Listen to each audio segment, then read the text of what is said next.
Mama se kungi betengo e kumoyi ingumada takana. Okyoso kinu kibangase. Manuele ngando mushisamye. Manuele. You're Tulipy Podcast coming at you with another video. I recently saw this question posed by this individual. They were very curious to know what are some things that they can practice, when they're by themselves, when they're not in the class environment, but they're at home and they really just want to put that work in to become a better dancer, man. I would absolutely love to hear from you all. What are some things that you focus on, some things that you practice when you're by yourself, how you have some downtime and you really just want to improve, man. I'm really just going to speak on my 2 cents, give my opinion on this topic, man. In my opinion, I think the easiest way to improve your overall dancing is to improve your body movement and body control.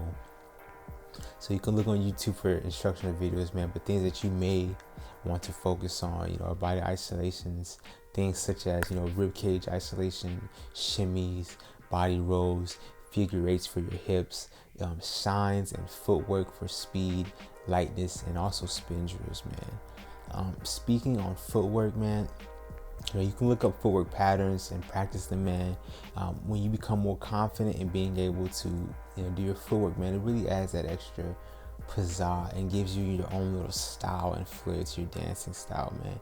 And when you practice it and perfect it, man, it really reflects in your partner dancing. So definitely something to look up, man. Another key thing that a lot of beginner dancers have trouble with is learning frame. You don't need to do anything special. But just keep in mind, always be cognizant of where your frame is and where your hands are out. Pay high attention. Pay very, very much attention to your frame, man. Having good posture can lead to a great frame. So having good posture when dancing is super duper important, man. I'm not going to speak too much on frame because I'm not an instructor, but frame is something that you really want to ask a reputable instructor about and really start to focus on that as soon as possible. Your frame is your communication channel with your follow. So as a lead and as a follow, we both need to have really good frame, man. But as a lead, when your frame is weak, it really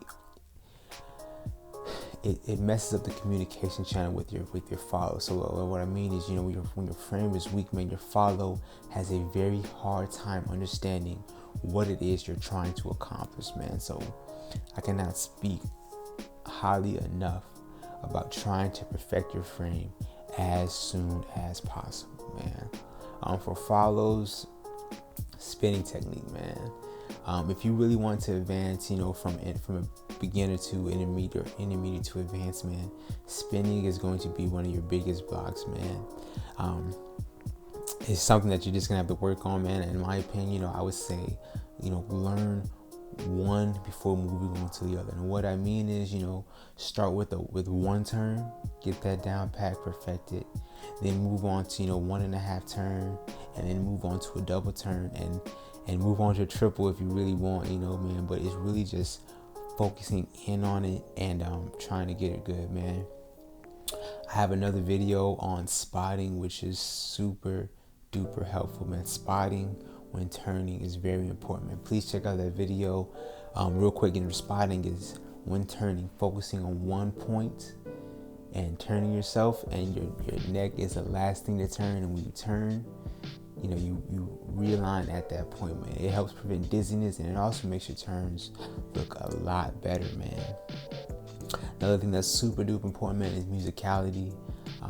Musicality is another thing that kind of distinguishes you from the next dancer. So, a question a lot of people ask is, how do you work on musicality? How does one improve their musicality?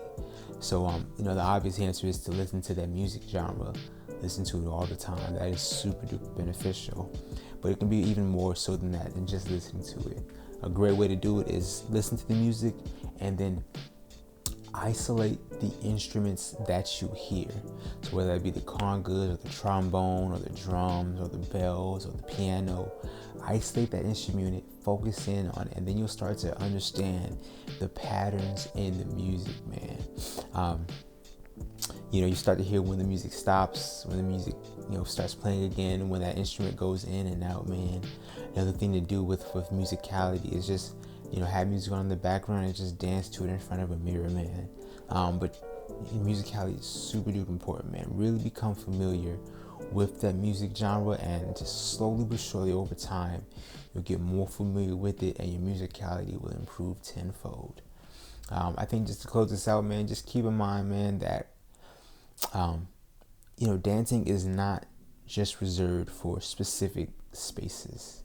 And what I mean is that, dance everywhere. Dance in your mind, dance in your house, dance all the time, man. I've read that, visualizing is a great way of perfecting things, man. So just thinking about it is a great way to become a better dancer, man. Focus on, your body shifting, your weight shifts, man, coming forward and back, man. Just, if you really want to become a good dancer, man, you really have to be engaged and have it consume you, man. These are just some thoughts that I had on this topic. I would absolutely love to hear from you all.